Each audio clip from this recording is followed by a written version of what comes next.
What's up everyone, welcome back to another FPL video. The Euros are almost over and so it's time to start planning our FPL teams, and with that in mind I'm going to show you my latest draft, so let's get into it.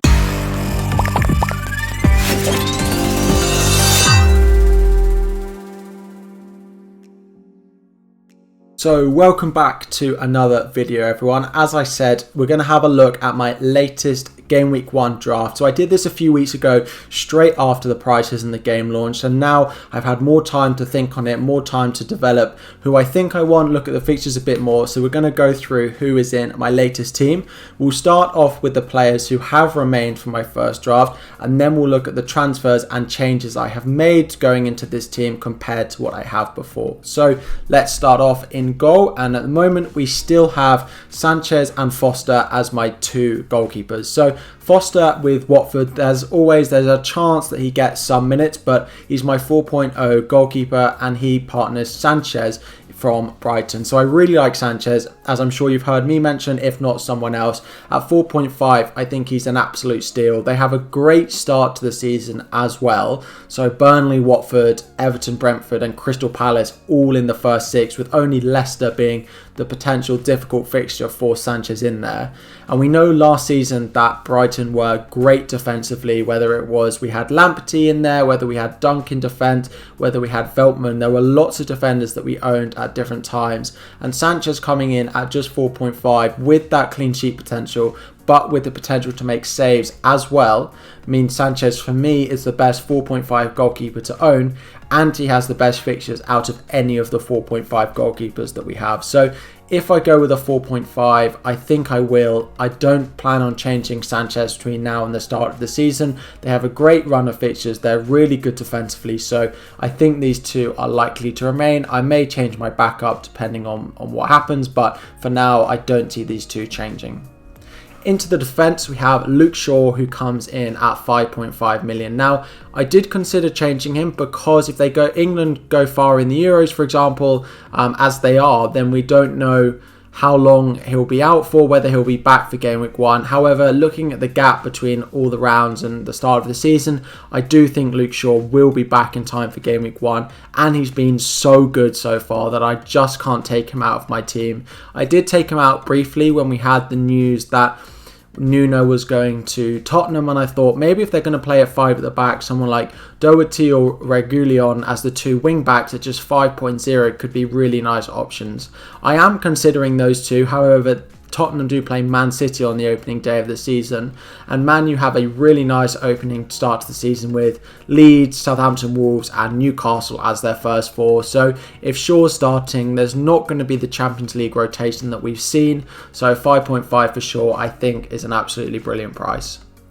Next up we have Robertson of Liverpool, who remains from my previous draft. Now we know Liverpool have a great start to the season. Norwich, Burnley, Leeds, Crystal Palace, Brentford all in the first six, with only Chelsea in there being a bit of a difficult fixture. At the moment, Robertson is in my team over Trent, just because that 0.5 million, I don't have any spare cash. If I had that 0.5, I would spend it on going Trent over Robertson. And come the start of the season, I think I'll have to find a way to get Trent in over Robertson. But right now, looking at my team, I don't know where to do it. So Robertson is in there at 7.0. And I will have at least one Liverpool defender in my team come Game Week 1. So Robertson's in there at the moment. A great start to the season. There's clean sheet potential. There's attacking points coming from him and Trent in there as well. So have at least one of them in your team, I think, for Game Week 1. Next up is Luca Dean. Now, with a new manager coming into Everton, again, it may be a 5 at the back system. It may go back to 4 at the back, depending on what Benitez wants to do. But he has been known to play that 5 at the back system, which could see Luca Dean going out to left wing back, which at 5.5 million would make him a great price. We know what he can do with 9 assists last season. He's on some set pieces as well. He gets so far forward, so that would be very nice, Luca Dean at 5.5 at wing back. But when you look at the start to the season that he has with Southampton, Leeds, Brighton, Burnley, Aston Villa and Norwich in their first six, the best run of fixtures that any team has, then I think Luca Dean is a really good pick. Even if he does play normally at left back and they don't play the 5 at the back system, I still think with that run of fixtures, it's a really nice price for Luca Dean. Next up in the players that remained in my team is Fernandes. Now, again, it may be, depending on what we see Sancho priced in at, that I could be tempted to go with Sancho over Fernandes. But if we've got Greenwood, Sancho, Rashford, Martial, Cavani all running at defences, I just feel like Man U are going to continue to get the amount of penalties that they have. I think 12 million is a fine price for him. I would have liked him to be a bit lower, but I think it's fair given on what he returned last season. So Fernandes at 12 million remains in my draft.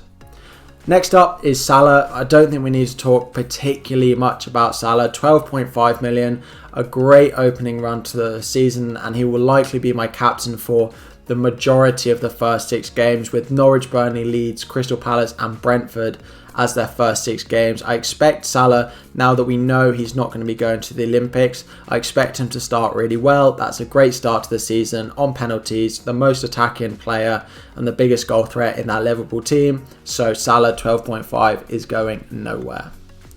And next up is Jack Harrison, and again we spoke a little bit about Harrison versus Rafinha, but since the last video we have had it confirmed that Harrison is back at Leeds from Man City, and it's been done on a permanent deal. So 6.0 million for the 6th highest scoring midfielder from last season in Harrison seems like an absolute bargain. How he's only gone up by 0.5 whereas Bamford has gone up by 2.5, I don't quite know, but 6 million. Their start to the season is okay.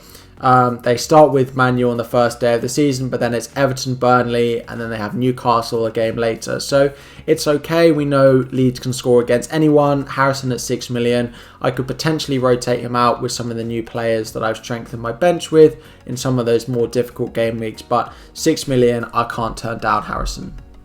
And finally, the final player that has kept his place in my team is Calvert-Lewin. Similarly to Luca Dean, he's likely to be that forefront, the focal point of that attack. Great opening start to the season for them, as we mentioned with Dean. 8 million is fine. I think if their fixtures at the start of the season weren't so great, I'd probably go for a 7.5 that I don't have in my team at the moment. We'll get into the ones that I do have. But that start of the season means it's very difficult for me to go without DCL for the start of the season. So great fixtures, and we know how he started last season. In the defence, we have Soufal as a new signing. Now, he was in my top 10 underpriced players video from last week. If you haven't watched that, there are some great picks in there, so go and check that out. But West Ham's fixtures are okay. Newcastle, Crystal Palace, Southampton all in the first 4, with Leicester as well. Soufal likely to be out on that wing back. He got a lot of attacking returns. I think 5.0 is a really nice price for him.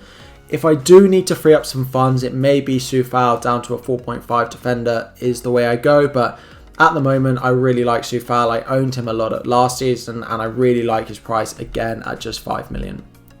And completing the defence is Brandon Williams of Manchester United. So this is under the grounds that he moves to Southampton, and then he would be the best 4.0 defender. But if he doesn't do that, then I don't think I'll have him, and I may need to restructure my team.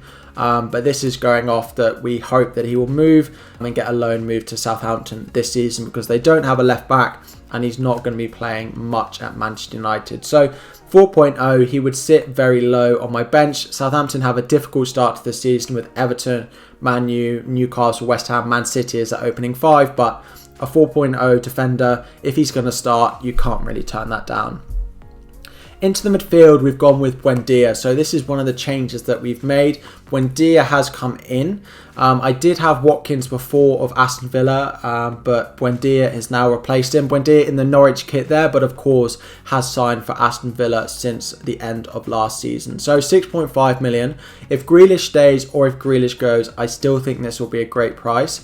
If Grealish stays, then Buendia and Grealish feeding Watkins is a trio that I really like, and potentially if they've got Traore out on the right wing as well, that front 4 is really going to be quite deadly again this season, as we saw with Villa for a lot of last season until Grealish got injured. But if Grealish is out and he does get sold, for example, I think Buendia will have to fill his boots. He'll step up, and I think at 6.5 he's great. He was Norwich's player of the season. He got so many assists and goals, and he was creating chances even when he was in the Premier League with Norwich. So I think at 6.5 that's a really nice price. And the big change that we've got is Diego Jota has come into my team, and I have ditched my double Liverpool defence for the time being, and Jota has come in. So with Portugal being knocked out of the Euros so early, Jota's going to have a nice rest along with Fernandes, and he's going to be raring and ready to go at the start of the season. Last season we saw Liverpool be much better when Jota played, whether he was playing instead of Firmino, whether he was playing as part of the sort of all four of them were playing. They were much better. He may be a little bit of a rotation risk, but with no Champions League, I expect Jota to get a lot of minutes at the start of the season. That's my current thinking. So that's why Jota is in my team. And at just 7.5 million, I think he could be really good if he does get that sort of set of starts that we hope he does with Liverpool's great start to the season. Up front, we won't talk about Perica very much. He won't play. He'll be third on my bench, sort of with Brandon Williams. 4.5 at Watford. I needed a 4.5 forward. None of them look like they're going to play, so I just went with the Watford one because I don't think I want any other Watford players. He will likely sit last on my bench, which is a slight concern if I ever need it, but you don't normally go into that far into your bench early into the season. So Perica is one of my three forwards, but finally, I complete my lineup with Iheanacho, a final new signing into my team at 7.5 million. They have a really nice start to the season with Wolves, Norwich, Brighton, Burnley in their first 6. It is in there with West Ham and Man City, but Leicester do create chances against everyone. Iheanacho is always involved, as we saw at the end of last season. He was a great player to own and hasn't seen that much of a price increase compared to some of the other forwards. So at 7.5 million, I really like Iheanacho. He's surely going to continue to start for Leicester, even though they've signed a new forward.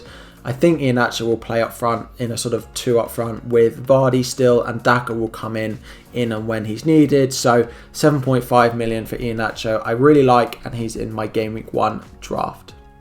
And just to sort of summarise that, if this is the team that I go with, I will continue to captain Salah Game Week 1 against Norwich, and my bench would likely be Foster, Soufal, Williams, Perica every week, but I could rotate Soufal depending on which fixture my mids have, or some of the other defenders like Luke Dean or Luke Shaw. So the latter end of my bench, Williams and Perica, is a bit weak. Even if Williams goes to Southampton, then it could be difficult because of their fixtures, but having that solidity of Soufal first on my bench, who's likely to play every week, gives me a bit more assurance than my previous team had. So that's why I've gone with Soufal being on my bench rather than going for a 4.5 defender and going for Trent, for example, in the defence. So I've tried to bolster my first sub, as that's probably the only one you're really going to need early on. So just to look at the transfers that I made, the first one that I made was Watkins to Iheanacho. Now, I've gone Buendia, so I've still covered Aston Villa. However, I like the long-term first 6 fixtures of Leicester more than I like that of Aston Villa.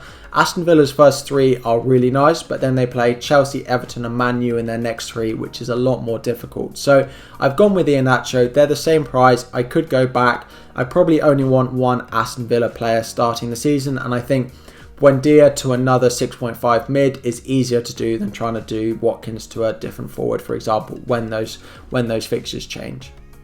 Next up was a sort of double that we did. We did a Trent downgrade to Soufal, and we upgraded Romeu to Buendia to change my formation and go from a 4 at the back to a 3 at the back. Now, I still think Soufal is really good, and I'm happy that I can now rotate him into my defence or into my in with a midfielder when I need him. But it has allowed me to upgrade a 4.5 who I don't like at all up to Buendia as well, who I can play every week. So this is strengthened my bench a little bit, whereas I still kept a little bit of that firepower, and I still have a Liverpool defender in Robertson. I would like Trent if I can afford him, but for the time being, I don't have the money spare to upgrade Robertson to Trent. Now next we have again a bit of a change in formation again, where Tony has gone to a 4.5 forward and Bissouma's gone up to Jota. But as we said, with selling Trent, I now have a little bit of money spare, and I have a spare Liverpool spot more importantly. So Jota has come in because I love what he could do at times last season. His attacking threat was just crazy. I really liked what he offered, and I know a lot of us owned him last season. So I've gone from a Trent, Robertson, Salah triple up to a Robertson, Salah, Jota triple up, and a change in formation to a 3-5-2 from a 4-3-3, what I was in my previous draft. The final one, just to free up a little bit of money, is I've done Luke Ayling of Leeds down to Brandon Williams. Now, I much prefer Luke Ayling, but Luke Ayling would have been my first sub, and now Brandon Williams is going to be my second sub, so it doesn't make that much difference, as Soufal will be my first sub, so my bench is just as strong, if not stronger, and I needed that 0.5 million that I couldn't have if I had Ayling. So that's my first draft, or my latest draft for game week 1, I should say. If you have enjoyed the video, please smash that like button and subscribe to the channel. As I've mentioned in previous videos, as soon as the Euros are over, the live streams will be back. So turn on notifications for when that happens so you don't miss a live stream and you can get your questions about your team answered ahead of game week 1. And join the league code that is just there. There will be prizes to give out throughout the season, so make sure you are in there. I hope you've enjoyed. Like and subscribe, and I will see you all very soon.